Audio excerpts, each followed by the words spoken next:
はいどうもね、クリティックラボのたかしです。このチャンネル自体は動画を上げるのが1年ぶりで、その間に大幅リニューアルをしたので、これからどうぞよろしくお願いします。クリティックラボは音楽、データ分析、テクノロジーを掛け合わせてお届けする新しいエンタメチャンネルです。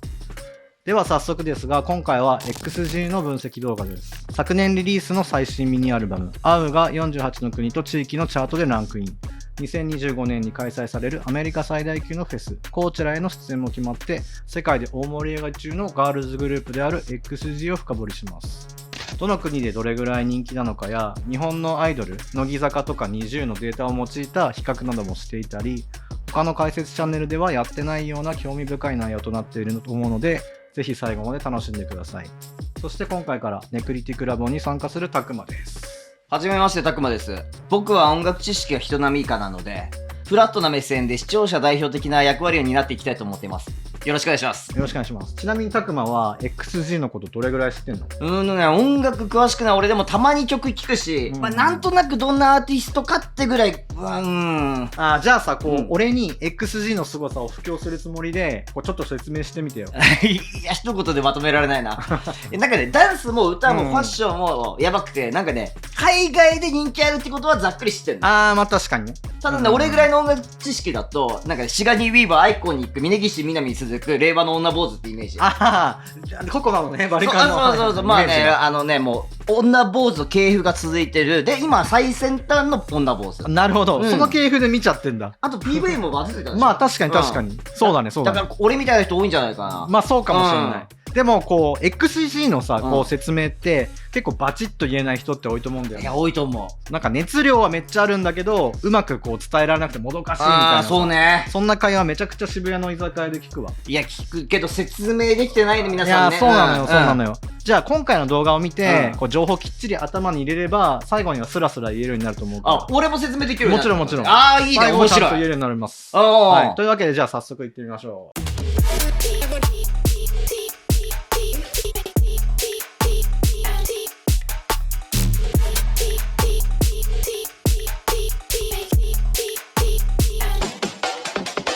じゃあまず最初に XG がどんな国、エリアで注目されているのかざっと見ていきましょう。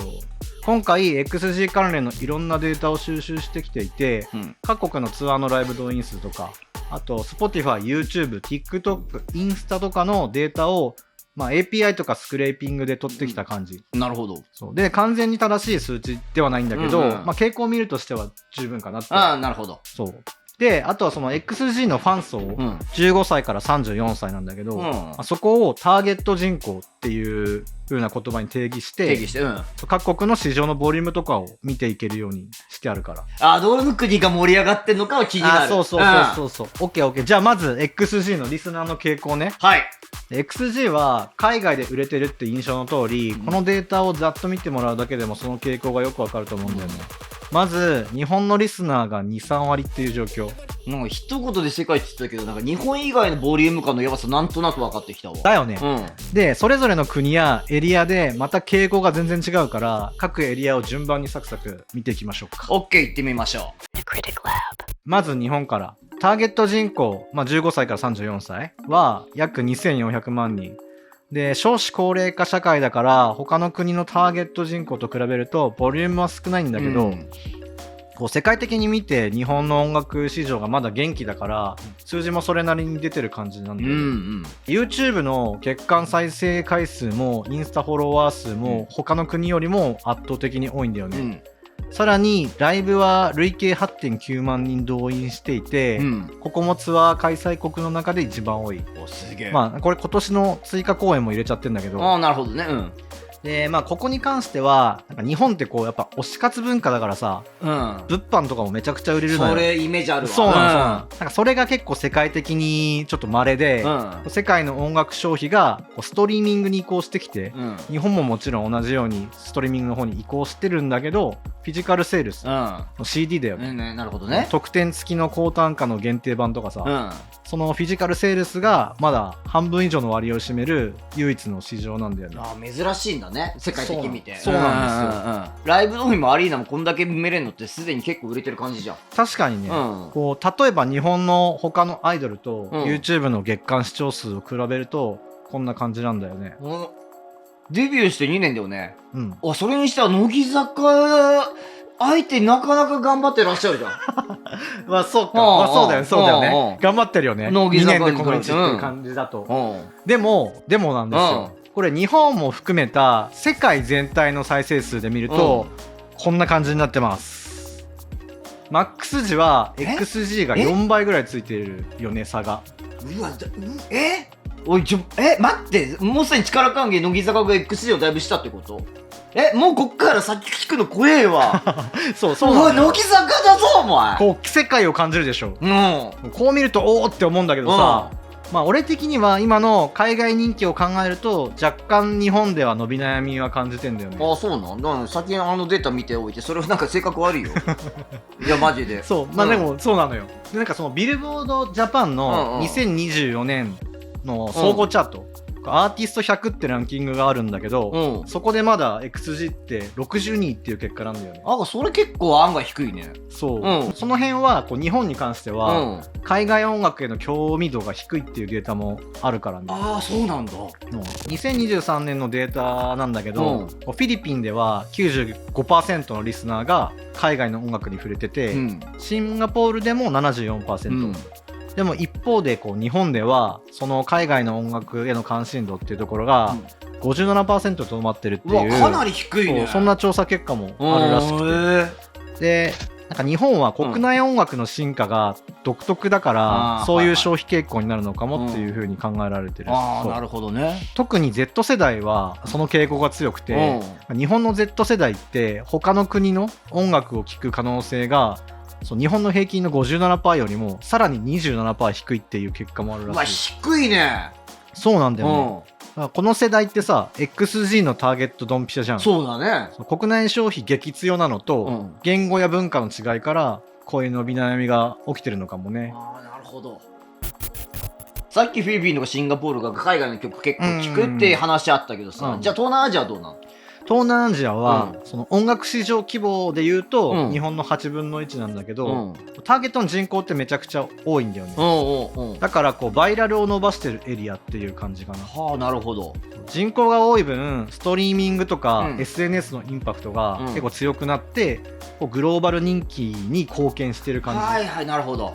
藤井風のさ、曲とかも東南アジアを発火点としてグローバルに人気拡大したとも言われてるし、なるほどね。藤井追い風ね。藤井追い風になってる、追い風が吹いてるわけだ。あと特にタイは、こうライブ需要が高まってんだよね。なるほど。そうアメリカのローリングラウドっていうフェスとか、あと日本のサマソニとかね、国外の音楽を消費する土壌ができてるっていうのがタイ。なるほどね。下地があるわけね。そうでタイとシンガポールはこう日本楽曲のこう需要傾向が似てて、アニソンの影響がそこまで強くないっていう傾向らしい。確かに海外でバズってる日本の曲ってなんかアニソンめちゃくちゃ多い印象じゃん。めちゃくちゃ多いじゃん。そうなのよ。あと東南アジアは K-POP がめちゃくちゃ影響あるらしい。なんか XG って最初俺韓国のガールズグループだったんですよ。じゃあアジアの人気は韓国ではかなり支えてる感じ？そう思うじゃん。でもそこが全然実は違うんだよね。どういうこと？プロデューサーも活動拠点韓国でしょ？そう確かに XG って K-POP のプラットフォームと、K-POP が耕したグローバルの土壌を活用してはいるんだよね。でもさ自分たちは X-POP だとも言ってるんだけど、似て非なるものなんだよ。そもそもこれまでの K-POP アーティストと違って、最初から全部英語の歌詞で最初から世界に向けてやってんだよね。なるほどね。なんか日本の ABEX が日本人メンバー集めて K-POP の土壌を活用して世界に勝負してるけど、韓国大丈夫だ。これはねちょっとセンシティブだわ。そうだね。まあそこに関しては、いろんな要因があるから一概にはこう言えないんだけど、割と複雑だね。そうなんだよ。でとりあえず分かることは、ライブ動員はタイの半分以下、2500人くらいで、K-POP に近いスタイルのはずがまあまあ難しい状況っていう感じだよね。そして中国、ターゲット人口が3億5000万人っていう桁違いの規模だよね。えぐいね。もうほんと3億5000万ってさ、日本が2500万ぐらいだったでしょ。もう数がやばすぎてやばいね。でなんかビリビリの登録者、公式の登録者が約69万人で、ビリビリの累計再生とかも1億回近い感じ。えぐ。であとは中国版の TikTok のフォロワーも66万人いて、なんか中国って結構データの規制とか情報規制があるからイメージあるね。他のメディアのデータ全然取れないんだけど、うんこの時点でかなりすごくない？いや、これもしかしたらアメリカ超えあるんじゃない？いや全然あると思うんだよ。うん公式のビリビリとかも中国向け、なんか中国の字幕つけたりとか、はいはいはい中国の人向けの動画みたいなの用意して、結構発信も頑張ってるしね。あとはそのさらに上海で開催された中国最大級の野外フェスがあって、ストロベリーミュージックフェスティバルっていうフェスなんだけど、それで5万人動員のヘッドライナーをもう務めてるっていう。デビュー2年目でそうそうそうそう。 5万人5万人オリエンタルラジオの売れ方じゃん。早いね。早い。確かにね。そうだよね。それぐらいの感じだよね。早いよね。出世がめちゃめちゃ早いっていう。出世一緒ってイメージあんじゃん。そう5万人だからね。なんかね、メンバーも地平線まで人がいるって言ってたらしいよ。いや、グレーじゃん。だからもうオリエンタルラジオでありグレーじゃん。グレーね。伝説の20万人ライブ、ね。そうそうそう。うわ、すげえな。人口で言うとインドがとんでもないよね。確かに。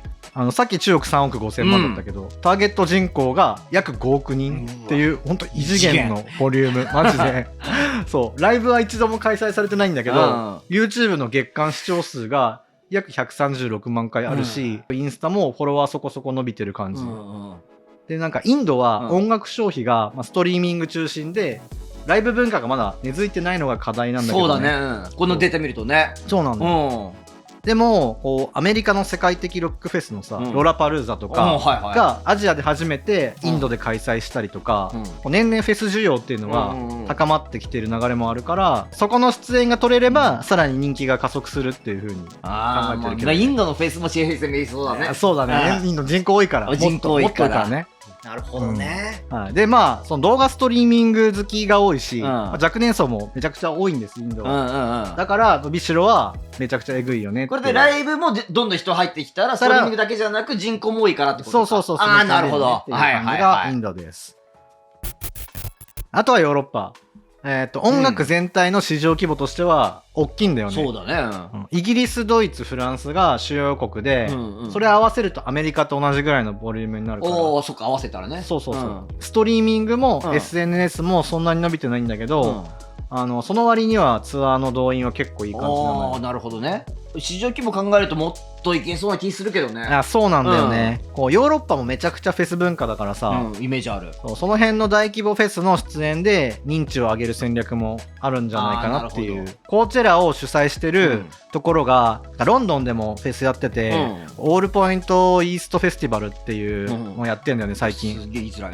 そういう大きいフェスに出演できるとさらに売れるきっかけになるかもね。確かになんかグラストンベリーとか名前俺でも聞いたことあるし、でもね音楽性的にハマりそうだからなんかきっかけ一発だから一気にいけそうな気もするけどね。そうだね。なんか去年の12月にヨーロッパ限定で過去曲のオーケストラバージョンを配信したりとか、なんかその辺のローカライズ施策も、なんかちゃんとやってんのが抜かりないなっていうふうに思うわ。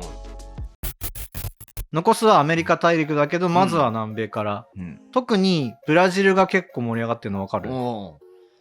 ね、なんかまだツアーやってないんだけどこの数字だから、もしライブをやったら一気に盛り上がるんじゃないかなっていう風に言われてる。あとは他にもメキシコも結構いい感じで、っていうね。なんかでもそもそも XG のツアーページにサウスアメリカっていう欄も用意されてるしね。なるほどね。南米はこれから暑いってことだね。そう今の現状ではね。理解しました。最後は世界最大の音楽市場を持つアメリカね。いや、ラスボス感強えな。確かにね、ラスボスっぽい、ラスボスっぽい。そう。いや、でもなんか、どの数字もかなり高いな。なんか、YouTube の登録者数も65万人もいんのか。そうだね。アメリカではね、なんかこう、異業ムーブがめちゃくちゃ多いんだよね。異業。なんか、コーチェラの出演決定はマジですごすぎて、後のパートでまた話すんだけど、ありがとうございます。なんかその前はビルボードにめちゃくちゃハマってるイメージがあって、アメリカのビルボード誌って雑誌あんじゃん。あれで、なんかこう、表紙飾ってっからね、XG って。なんかさ、ビルボードしてなんかさ、どう考えても世界一の音楽雑誌ってイメージ。そう。PR としてはめちゃくちゃすげえ。でもさ、うんアメリカのビルボード誌のうん表紙に抜擢される日本人ガールズグループは XG が初となるっていう風に書いてんだよね。記事にはね。そうそう、記事が。だからなんか他に多分いるってことだと思うんだけどさ、いやなんかちょっと調べても全然よくわかんなくて、有なんか識者の方どういそうそうそうそうかコメントにいただけたら知ってる方がいたら知りたいね。めちゃくちゃ知りたくて、うんあでもこれうん2023年の話だからね。あ、去年じゃなくて？去年じゃないのよ。XG が23年の9月に、うんファーストミニアルバムの New DNA っていうのをリリースしたんだけど、だけど、もう収録楽曲のガールギャングうん。っていうのがうん全米でビルボードチャートうのん。なんかホットトレンディングソングパワードバイツイッターっていう投げ、その日本人アーティストとしてうん史上初の1位にランクインしてるんですよ。うん。それがこう1年目の話。いや、 23オリエンタルラジオパート2。マジでこれ1年目か。そうなのよ。うわ、これ、すっごっ。やばいでしょ。うん、やばい。で、その年のアメリカで好きな日本アーティスト投票みたいなのがあったんだけど、そこで2位に入ってるからね。うわ、えぐいね。そう、うんやばいよね。ね、この当時のうんアメリカでの日本の人気曲っていうのを見ると、うん。上位20曲のうちうん11曲がアニソンとか、うんゲームのタイアップなんだよね。うん。で XG と藤井風は違うんだけど、こうデビュー1年目のね XG がこの2位っていうここにランクインしてくるのはマジですごない。いや、アメリカはやっぱ激強えわ。いややばい。こんなんだったら世界が注目しないはずねえいじゃん。やーそう本当にそうなのよ。でやっぱデビュー前から歌もダンスもずっとアメリカのなんか一流の基準でずっとやってたしあー5年とか。うん。で音楽のルーツもアメリカにあるだろうかそうだら、ね。ね、でなんかまあそういう23年があって、うんその後のこう大躍進があった流れっていう感じかな。うん。ああ、なるほどね。うんうんうんうん。 The Critic Lab. って感じで国ごとに見ても、XG は SNS とかうんバイラル施策、うん。あるいはフェス出演を足がかりにして、うんいろんな市場にファンを獲得していってるんだよね。うん、なるほどで。特にライブが行われてない国でも YouTube とか、TikTok で先に盛り上がって、実際のツアー開催につながるっていうパターンがうん、見えてきてるっていう感じで。で、なんかこれがまさにデジタル初からリアルの熱狂っていう、まあ、今っぽい今っぽい流世界進出のれだね。うんそういう方程式になってるのかなって思うわ。うん。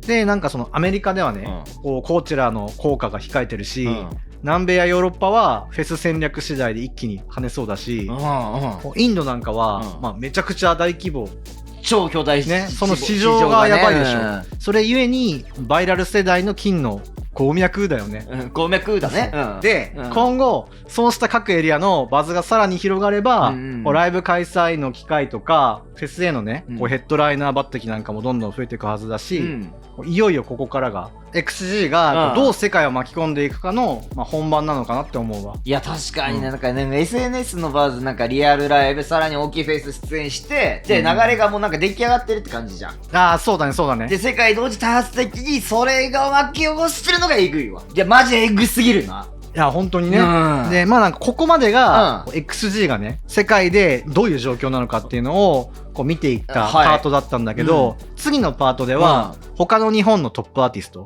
Adoとか、うん YOASOBI とか、米津とか、うん藤井風とのガチ比較を通して、こう海外における XG の状況をもっと具体的に深掘りうわ、します。知りたいね。はいパパート2はさらに面白いので、んチャンネル登録や高評価をしてお見逃しなく。いや、そうだね。いや、ここまでボリュームえぐいね。いや、そうね。そうね次もぜひね。はいあとで今後の動画作り活かしたいので、コメントもぜひいっぱいください。モチベ上がるんで。はい、よろしくお願いします。うんお願いいたします。コラボやデータ分析の依頼なんかがあればお気軽にご連絡を。それじゃあ、次回パート2でお会いしましょう。失礼します。